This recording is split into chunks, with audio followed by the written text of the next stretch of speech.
자, 오늘 하나님 말씀 함께 나누겠습니다.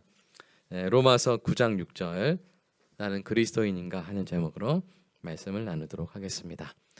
자, 본문 한 구절이니까요. 우리 합독할게요. 시작.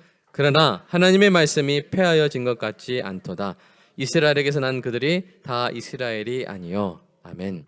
우리 마음밭을 위해서 기도하겠습니다. 사랑의 아버지 하나님, 설교자가 성령님의 인도하심으로 성경을 정확하게 설교한다면 성도가 듣는 것은 설교자의 말이 아니라 하나님의 말씀이며 성도가 마음속에서 듣는 음성은 그리스도의 음성인 줄 믿습니다. 설교 듣는 일에 제일 되는 목표는 내 자아의 욕구를 만족시키는 것이 아니라 너의 관심을 하나님께 합당하게 돌려서 하나님을 보고 기뻐하여 하나님께 영광을 돌리는 것임을 고백합니다. 이제 설교를 통해 오늘 나에게 주시는 하나님의 말씀을 받을 때 내 마음이 옥토가 되게 하시고 성령님의 조명하심으로 오해 없이 겸손하게 받아 회개할 것은 회개하고 위로받을 것은 위로받고 배워야 할 것은 배움으로써 백배의 열매를 맺게 하소서. 예수님의 이름으로 기도합니다. 아멘.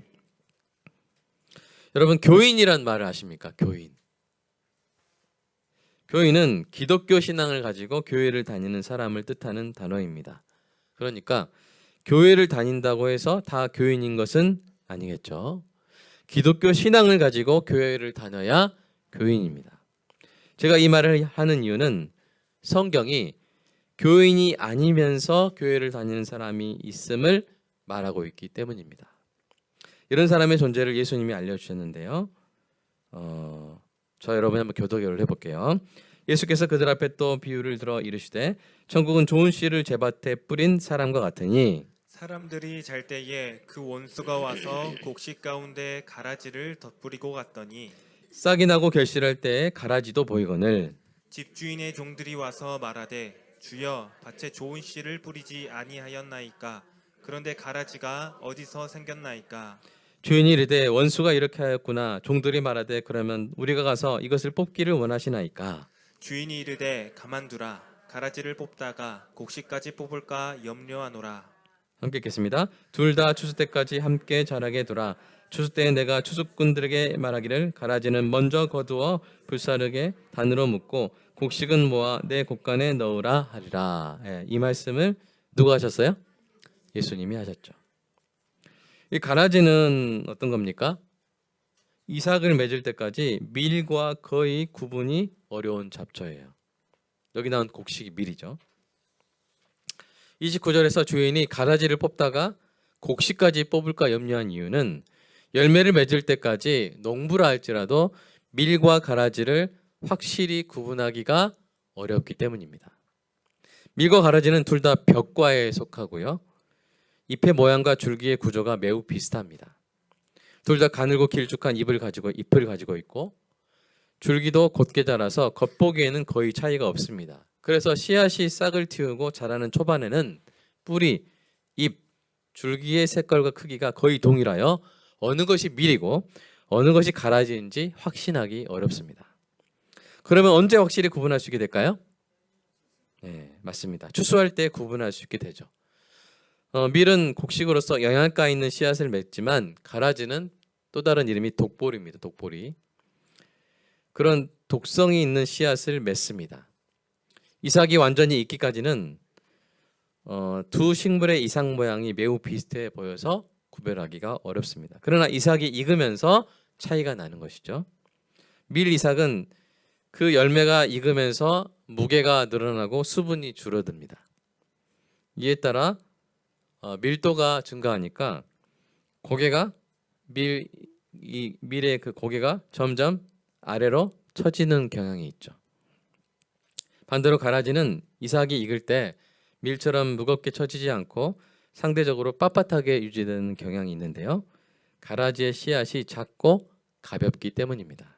그래서 예수님이 추수 때야 비로소 구분되는 그 가라지를 먼저 거두어 불사르게 할 것이라고 말씀하신 것이죠. 자, 그런데 만약 그때 가라지가 하나님께 이런 질문을 한다고 생각해 보십시오. 제가 밀과 함께 밭에서 열심히 자랄 때에는 가만두시더니 왜 추수 때에 저를 버리시나요? 하나님이 약속을 저버리시는 것 아닌가요? 여러분이 한번 대답해 보시겠습니까? 약속을 저버리신 거예요? 아니죠. 가라지에게 약속하신 적이 있어요, 없어요? 없어요. 오히려 추수 때까지 가만두신 것을 감사해야 할 것입니다. 오늘 본문이 말하는 것이 이와 같습니다. 본문을 다시 한번 읽어볼까요? 시작. 그러나 하나님의 말씀이 폐하여진 것 같지 않도다. 이스라엘에게서 난 그들이 다 이스라엘이 아니요. 네. 여기서 하나님의 말씀은 구원의 약속을 의미합니다. 문맥상 구원의 약속을 의미해요. 사도 바울의 때나 지금이나 이스라엘 민족, 즉 유대인이 민족 단위로 구원을 받고 있지 않습니다. 오히려 예수님이 그리스도이심을 부정하는 유대인들이 많죠. 그들은 구원을 받지 못할 것입니다. 그렇다고 해서 하나님이 약속을 저버렸다고 할 수 있습니까? 아닙니다. 하나님의 특혜를 받은 이스라엘 민족의 다수가 예수님을 그리스도로 받아들이지 않았다고 해서 하나님의 약속이 깨진 거라고 할 수가 없습니다. 왜냐하면 하나님의 약속은 원래 아브라함의 모든 자연적 후손에게 주신 것이 아니라 하나님이 택하신 믿음의 후손에게 주신 것이기 때문입니다. 이것이 이스라엘에게서 난 그들이 다 이스라엘은 아니라는 말씀의 뜻입니다. 그러므로 우리가 비록 이스라엘 태생은 아니지만 예수님을 믿었다면 우리야말로 참 이스라엘인 것입니다. 이것이 9장에서 11장의 큰 주제 중 하나입니다. 요한복음 1장에서 이 사실을 선포하는데요. 같이 읽어보겠습니다. 시작. 영접하는 자 곧 그 이름을 믿는 자들에게는 하나님의 자녀가 되는 권세를 주셨으니 이는 혈통으로나 육종으로나 사람의 뜻으로 나지 아니하고 오직 하나님께로부터 난 자들이니라. 네, 하나님의 자녀가 되는 권세를 혈통으로 얻을 수 있습니까? 그럴 수 없어요. 이스라엘 민족의 후손이면 다 얻을 수 있을까요? 아닙니다. 오직 하나님이 택하신 사람만이 하나님의 자녀가 될 수 있습니다. 우리는 지난주에 이스라엘 민족이 수많은 특혜를 받았음을 보았습니다. 그러나 그 특혜들이 그들 모두에게 구원을 가져다 주지는 못했죠. 오히려 그들은 특혜에 합당치 못한 역사를 보여줬습니다. 오직 구원은 하나님의 미리 아심과 미리 정하심과 부르심과 믿음과 의롭다 하심으로 주어지는 은혜인 줄로 믿습니다. 그럼 여기서 그 믿음의 대상이 누굴까요? 바로 예수 그리스도시죠. 자기 백성을 구하러 이 땅에 오셔서 십자가에서 백성의 죄값을 다 치르고 부활하신 예수 그리스도를 믿는 사람이 참 이스라엘인 것입니다. 그렇다면 여러분 구약에 이스라엘이 있고 그러면 신약에 이스라엘이 있으면 그 차이가 뭡니까? 할 수 있죠. 구약의 참 이스라엘은 이스라엘 민족의 그 아브라함의 자연적 후손이 아니라 구약의 참 이스라엘은 어떤 사람들이에요? 오실 예수님을 바라보며 믿은 사람들입니다. 네. 구약 때는 예수님 십자가에 달리시기 전이잖아요. 그러니까 오실 예수님을 바라보며 믿은 사람. 아브라함이 그렇게 했잖아요. 자, 신약의 참 이스라엘은 뭡니까? 이미 오신 예수님을 믿은 사람들이죠. 그 차이입니다. 구약의 이스라엘은 오실 예수님, 신약의 이스라엘은 오신 예수님을 믿는다는데 그 차이가 있습니다. 그러므로 하나님은 신실하시며 그 약속을 저버리신 일이 없는 줄로 믿습니다. 이것이 성경의 가장 큰 주제 중 하나입니다. 우리는 이 땅에서 정치 지도자의 말을 믿지 못하는 경우가 많죠. 믿을 수가 없죠. 늘 해석을 해야 됩니다. 왜 저 말을 했을까? 그러나 우리 주님의 말씀은 그대로 믿어도 됩니다. 얼마나 행복합니까? 자, 그러면 이제 문제는 하나님께 없어요. 우리에게 중요한 문제가 있는 것이죠. 이 문제란 말은 우리가 질문하고 답해야 될 명제라는 뜻입니다. 자, 세 번째죠. 그렇습니다. 하나님은 약속을 지키시는 분입니다. 이 사실에는 변화가 없어요. 논쟁의 여지가 없습니다. 우리에게 개인적으로 중요한 질문은 뭐냐면 그러면 어떤 사람이 하나님의 약속을 받은 참된 교인이요 성도인가 하는 것이죠. 이스라엘 태생이라고 해서 다 이스라엘이 아닌 것처럼 자칭 교인, 성도라고 해서 다 참된 교인, 성도인 것은 아니기 때문입니다. 그렇다면 우리는 어떤 사람을 교인 또는 성도라고 할 수 있을까요? 교인하면 우리가 바로 들어오는 개념이 뭐예요? 교회 다니는 사람. 성도는 뭐예요? 거룩한 무리. 이게 범위가 상당히 넓게 느껴집니다. 그런데 어떤 한 명칭은 매우 본질적인 부분을 붙잡는 명칭이고 구체적인 것을 붙잡는 명칭이기 때문에 성도와 교인의 본질을 더 잘 말해주는 명칭이 있어요.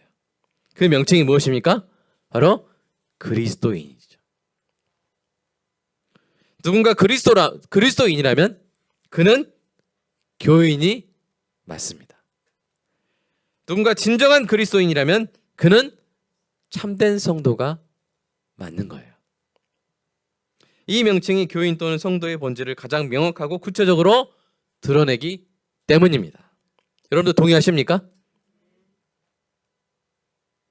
교인이 그리스도인이 아닐 수는 있어요. 우리가 보통 말하는 교인이. 그러나 그리스도인이 교인이 아닐 수는 없어요. 우리가 보통 넓게 말하는 성도가 사람들이 생각하는 그 성도 말하는 거. 그리스도인이 아닐 수는 있지만 그리스도인이 성도가 아닐 수는 없어요. 제가 말하는 이때 말하는 교인과 성도는 사람들이 쓰는 그 단어의 그냥 일반적인 뜻을 말합니다. 엄밀히 들어가면 사실 동의어죠. 그리스도인이 곧 교인이고 성도인 줄로 믿습니다. 엄밀한 의미에서는 교인이 곧 그리스도인이고 성도가 곧 그리스도인 줄로 믿습니다. 근데 단어 하나에 그 자체에 압축되어 있다는 거죠. 그리스도인이란 말에. 자, 그러면 그리스도인이란 명칭은 어떻게 생겨난 것일까요? 사실 이 말은 존경의 의도로 생겨난 말이라기보다 약간 조롱의 의도가 섞여진 말입니다. 그러니까 이 말에는 그리스도밖에 모르는 바보라는 그런 뉘앙스가 있는 거예요. 쟤는 그리스도밖에 몰라. 이 말이 처음 쓰인 지역이 있습니다. 지구상에. 어디입니까? 안디옥이에요. 한번 읽어볼까요? 시작. 제자들이 안디옥에서 비로소 그리스도인이라 일컬음을 받게 되었더라. 예. 그러니까 안디옥 교회 교인들이 야 이제 우리는 그리스도인 하자. 그런 게 아니에요. 그들은 서로 뭐라 불렀냐면 성도님, 제자시죠? 형제님, 자매님 이렇게 불렀어요.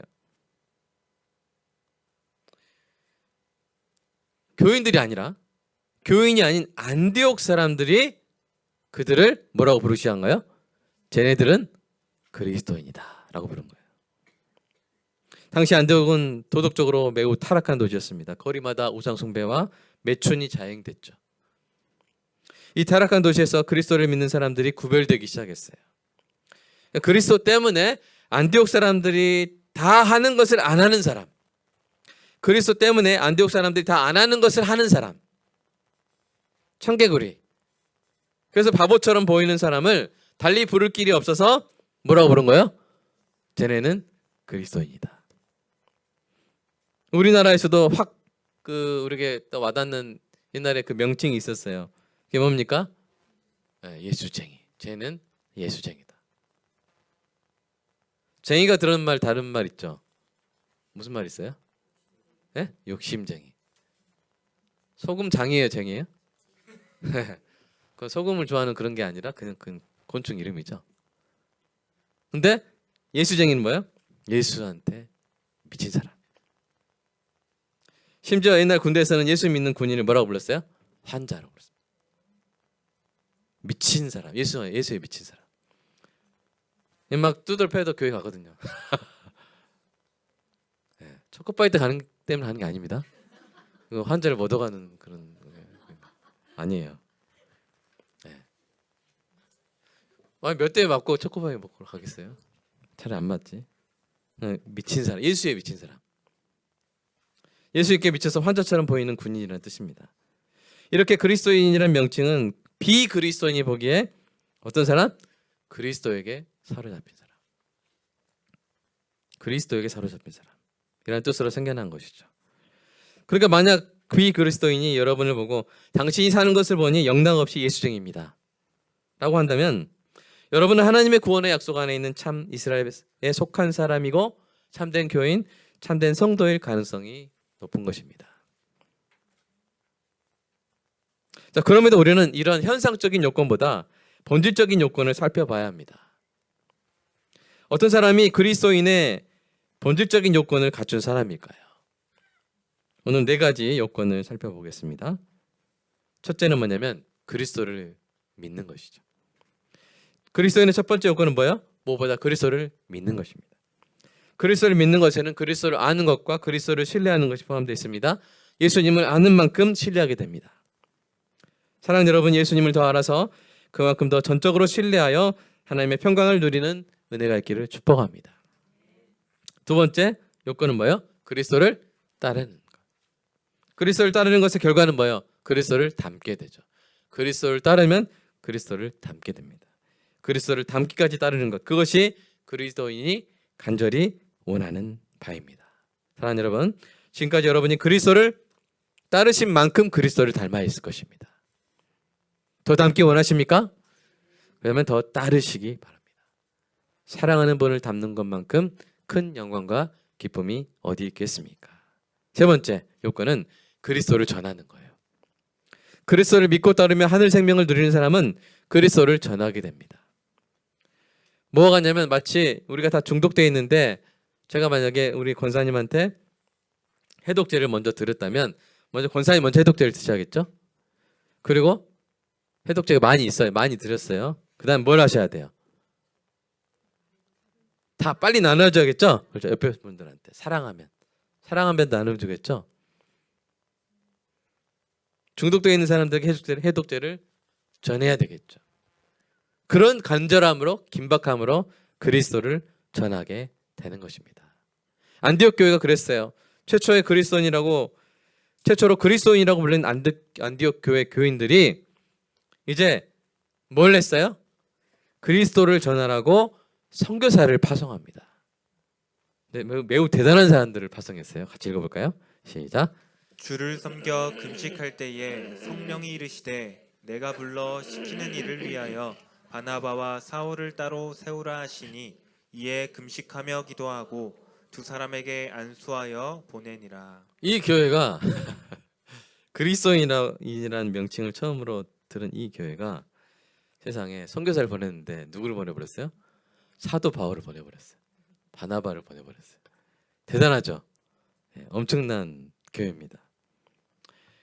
그들이 그리스도를 전하는 일에 얼마나 사로잡혀 있었던지 이 선교사님들이 얼마나 그 그리스도를 전하는 열정에 사로잡혔었는지 바울을 대적하는 유대인들이 변호사를 고용했어요. 그 변호사 이름이 더둘로입니다. 왠지 변호 맡기고 싶지 않죠. 막 더듬을 것 같잖아요. 이름이 더둘로인데. 근데 그 더둘로가 이렇게 변론할 정도예요. 같이 읽어볼까요? 시작. 우리가 보니 이 사람은 전염병 같은 자라 천하에 흩어진 유대인들을 다 소요하게 하는 자요 나사렛 이단의 우두머리라. 이게 무슨 말이에요? 이 사람은 전염병 같은 자. 이 사람만 가버리면 예수를 하나님의 아들로 믿어버리는 거예요. 사람들이. 교회가 막 생겨버리는 거예요. 전염력이 엄청나다는 거예요. 이 사람은 반대파이기 때문에 그걸 전염병 같다 그래요. 우리 입장에서는 복음이 막 전염되는 그런 복 있는 사람이 바로 그리스도를 전하는 그리스도인이란 말씀이죠.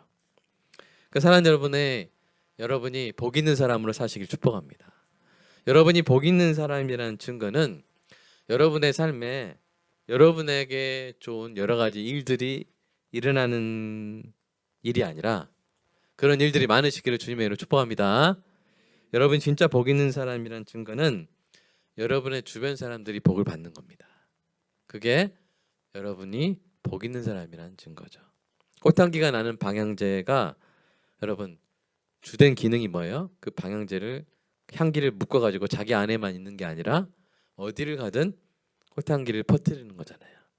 그래서 우리를 그 방향제를 꽃밭에 넣습니까? 화장실에 넣습니까? 화장실에 넣죠. 우리가 복 있는 사람이라는 증거는 우리 주변에 나 때문에 나로 인해 복 받는 사람이 늘어가는 것입니다. 그리스도인은 그래서 계속 복 중의 복인 그리스도를 계속 전하는 사람입니다.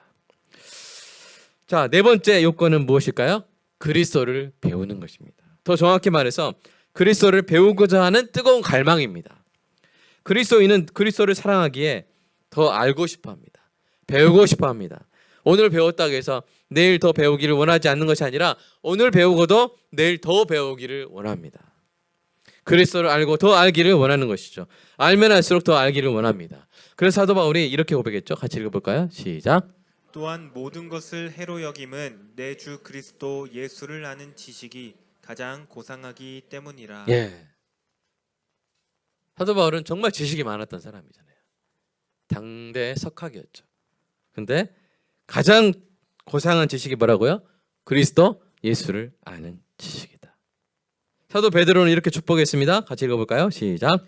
오직 우리 주 곧 구주 예수 그리스도의 은혜와 그를 아는 지식에서 자라 가라. 영광이 이제와 영원한 날까지 그에게 있을지어다. 예, 아멘. 더 알아가라고. 그것이 축복이에요. 더 뭘 많이 얻어라. 더 많이 성공해라. 그게 베드로의 최고의 축복이 아니었고요. 베드로의 최고의 축복은 뭐였어요? 너 내가 제일 좋은 축복을 할 텐데 그게 뭐냐면 너 주님을 더 많이 알아가라 하면 그 사람 받는 사람 그 축복 받는 사람 우와 어떻게 최고의 축복을 주십니까 하면서 막 좋아했다는 거예요. 옆에 분한 최고의 축복 한번 보세요. 예, 주님을 더 알아가세요. 주님 더 알아가는 은혜가 있기를 축복합니다. 시작. 예. 그럼 할렐루야. 어떻게 저에게 그런 지고 최고의 축복을 주십니까? 감사합니다. 우리가 그렇게 받게 되는 것이죠. 그리스도인에게는 그리스도를 배워 알게 되는 것이 최고의 기쁨입니다.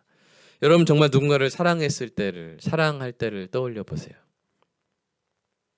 변진섭이 불렀나요? 나 그대 아주 작은 일까지 알고 싶지만 그거 생각나세요? 어쩐지 그대 말 안 한다고 그렇게 하잖아요. 근데 주님은 말씀하셔요. 성경은 알려드려요. 그러니까 우리는 정말 알고 싶을 때 알 수 있어요. 예. 사랑은 한다는 건 뭐예요? 알고 싶어하는 거예요. 뭘 좋아하는지, 그렇죠? 지금 기분이 어떤지, 뭐 어디 아픈 데는 없는지, 또 원하는 일은 없는지 계속 알고 싶어하죠. 그러니까 이제 부부들은 저 사랑이 많은 부부들은 뭐예요? 서로 많이 물어봅니다 지금.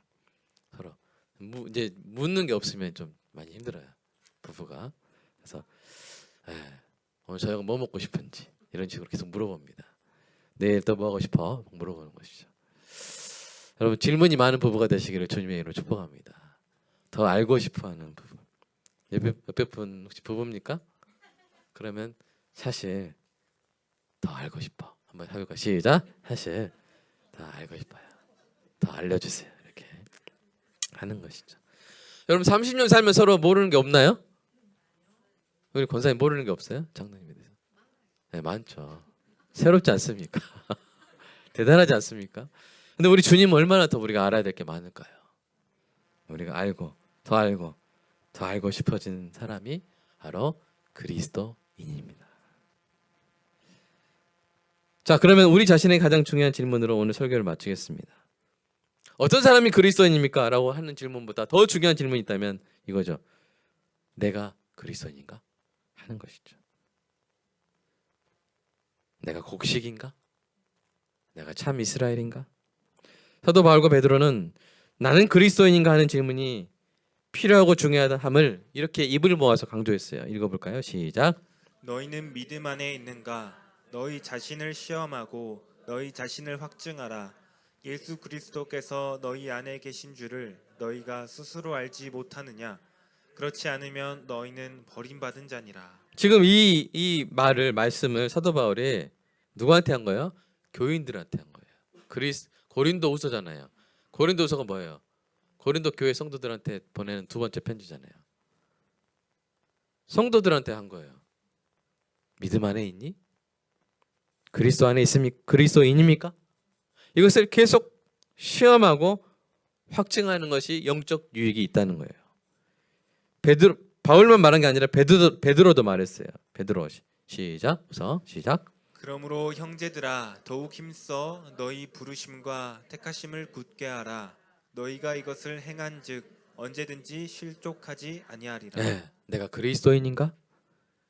그러면요, 여러분 그리스도인의 요건에서 오늘 나눴는데 그걸 이제 그 첫 글자만 따서 아까 뭐라고 했냐면 믿다 전배라고 했거든요. 믿다 전배. 좀 외우기가 어떤가요? 믿다 전배. 믿다 전배. 예. 그래서 이가 내가 정말 그리스도인인가? 나에게 정말 믿다 전배가 있는가? 이것은 우리의 운명을 좌우하는 가장 중요한 질문이어서 이 질문을 우리가 되풀이할수록 우리가 가끔씩 우리에게 이런 모습이 나타나지 않는 것에 대해서 우리가 경각심을 갖고 더욱더 곡식다운 모습을 우리가 보일 수 있는 원동력이 됩니다. 때로는 내가 힘들고 어려울 때 나에게 믿다 전배가 있는가 했을 때 사실은 작게라도 있거든요. 그러면 그래도 힘을 얻을 수가 있어요. 왜냐하면 이것이 우리의 운명을 좌우하는 가장 중요한 질문이기 때문입니다. 이 땅에서 그 어떤 성취를 했더라도 여러분이 그리스도인이 아니라면, 그래서 하나님의 구원이 아니라 심판 아래 거하게 된다면 그 모든 것이 무슨 소용이 있겠습니까? 다 소용없어요. 죽으면 끝이에요. 다 불타 없어져 버릴 명성이요, 재물이요, 성취입니다. 그러나 여러분이 그리스도인이라면 이 땅에서 그 어떤 실패와 고난을 겪는다 하더라도 하나님이 모든 것을 합력하여 선을 이룰 줄로 믿습니다. 이보다 더 큰 성공이 어디 있겠습니까? 그러므로 사도들의 권면대로 늘 이 질문을 마음에 담고 사시기를 주님의 이름으로 축복합니다. 뭐요? 나는 그리스도인인가? 더 구체적으로 나는 그리스도를 믿는가? 나는 그리스도를 따르는가? 나는 그리스도를 전하는가? 나는 그리스도를 배우고 더 배우려고 하는가? 이 질문에 더 확신 있게 대답할 수 있는 은혜의 삶을 살게 달라고 이 시간 함께 기도했으면 좋겠습니다. 여러분이 혹시 이게 믿다 전배가 생각 안 나면요, 이걸 생각하시면 돼요. 나는 그리스도를 사랑하는가? 나는 그리스도를 사랑하는가? 저도 가끔은 저도 이제 50살이 되면서 목회자의 길을 걷게 된 것에 대해서 여러 가지 생각을 해볼 때가 있는데요. 다시 그때로 진로를 결정할 때로 돌아가더라도 다시 이 길을 선택할까? 할 때 다른 걸 생각하면 이렇게 헷갈릴 때가 있어요. 근데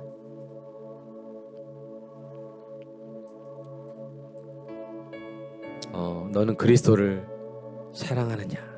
내가 나를 사랑하느냐? 이사가, 내가 나를 사랑하느냐? 내 양을 먹이라.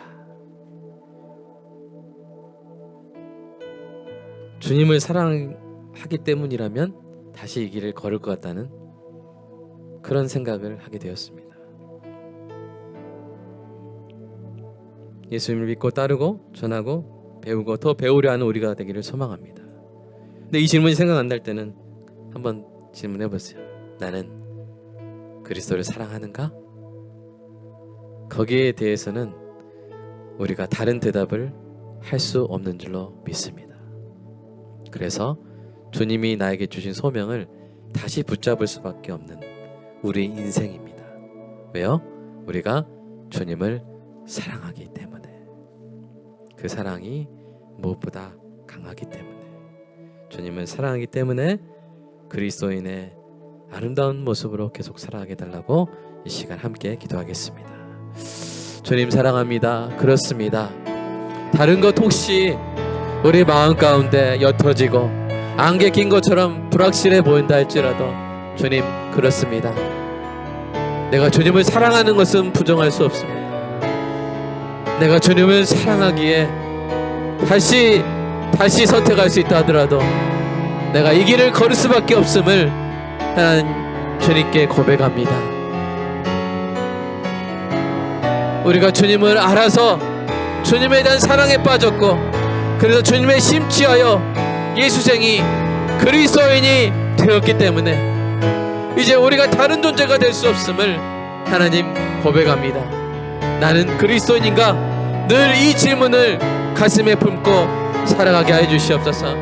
내가 그리스도인이기 때문에 이 땅에서 어떤 어려움과 실패를 경험한다 할지라도 하나님이 모든 것을 합력하여 선을 이루게 하시고 우리에게 가장 좋은 것을 주시는 놀라우신 신실하신 분이시기 때문에 내가 그리스도인이라는 사실 하나만으로 나는 이미 성공한 사람이요, 나는 이미 영광스러운 인생을 살고 있다는 사실을 늘 기억하는 우리 모두가 되게 하여 주시옵소서. 하나님, 혹시 아직 예수님을 믿지 않았고 아직 예수님을 따르지 않고 아직 예수님을 전하지 않고 아직 예수님을 배우고자 하는 갈망이 없는 그런 나의 상태임을 깨달은 사람이 있다면 오늘 이 시간 정말 그리스도인이 되는 놀라운 내가 있게 하여 주시옵소서. 가라지처럼 지내다가 주술 때 그때서야 깨닫는 것이 아니라 진정 아버지 하나님을 주여 그 놀라운 사랑을 깨닫고 진정으로 그리스도인이 되며 그리스도인으로서 신앙 고백하게 되는 놀라운 부흥의 역사가 우리 교회 가운데 있게 하여 주시옵소서. 주님, 방송으로 또한 이 말씀을 듣는 사람들 가운데 참 교인이 아니었던 사람이 있다면 오늘 말씀을 듣고 내가 정말 그리스도인이 되어야겠다고 주님 회심하고 결단하는 회심의 열매를 맺는 주여 복음의 도구로 우리 예배를 우리 설교를 사용하여 주시옵소서. 주여 이번 한 주 그리스도인으로 살게 하여 주시옵소서. 믿다 전배 믿고 따르고 전하고 배우는 삶을 그리스도인으로서 생기 있고 살아있는 삶을 살게 하여 주시옵소서.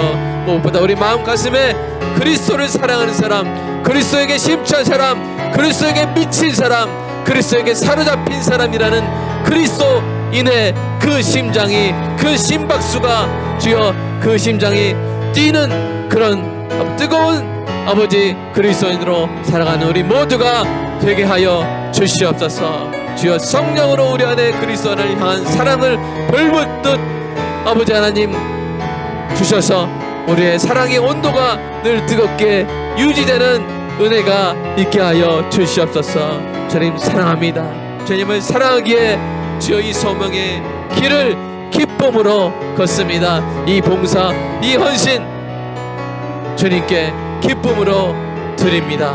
주님 사랑합니다. 나를 그리스도인으로 만들어 주셔서 감사합니다. 주님, 군대 가셔도 우리 사랑하는 민재 그리스도의 군병으로 주님 살아가게 하여 주시옵소서. 삶의 현장에서 살아가는 모든 성도 그리스도인으로 살아가는 이번 한 주가 능력의 한 주가 되게 하여 주시옵소서. 감사합니다. 주님 사랑합니다. 오늘 말씀을 기억하게 하여 주시옵소서. 예수님의 이름으로 기도드리옵나이다. 아멘. 사랑의 주님, 나는 그리스도인인가? 늘 이 질문을 품고 살게 하여 주시옵소서. 이 질문에 대한 답이 우리에게 힘들고 어려울 때는 놀라운 격려요 능력이 될 줄로 믿습니다. 이 땅에서 우리가 다 가지지 못해도, 다 성취하지 못해도 모든 것을 합력하여 선을 이루시는 하나님으로 인해 가장 큰 성취와 성공을 누리는 영광의 인생이 되게 하실 줄로 믿습니다. 때로 우리가 하나님 마음이 연약해지고 하나님 우리가 혹시 방종에 빠질 때가 있음을 또한 고백합니다. 그럴 때 이 질문으로 다시 한번 우리 마음을 다잡게 하시고 예수를 믿고 그리스도를 따르고 그리스도를 전하고 그리스도를 배우려고 하는 이 그리스도인의 표지를 다시 생기 있게 나타내며 사는 은혜가 있게 하여 주시옵소서. 그래서 어떤 면으로든 이 질문을 늘 품고 살아감으로 사도 바울과 베드로가 권면했듯이 이 질문을 마음속으로 묵상하는 것에 모든 영적 유익을 충만히 누리며 사는 존귀한 성도들 되게 하여 주시옵소서. 주님께 감사하는 마음으로 드린 11조 감사헌금 주일헌금 받아주시고 그 헌금을 통해 놀라운 영적 사회적 가치들이 100배 10배의 결실을 거두는 은혜가 있게 하여 주시옵소서. 저는 감사합니다. 예수님의 이름으로 기도드리옵나이다. 아멘.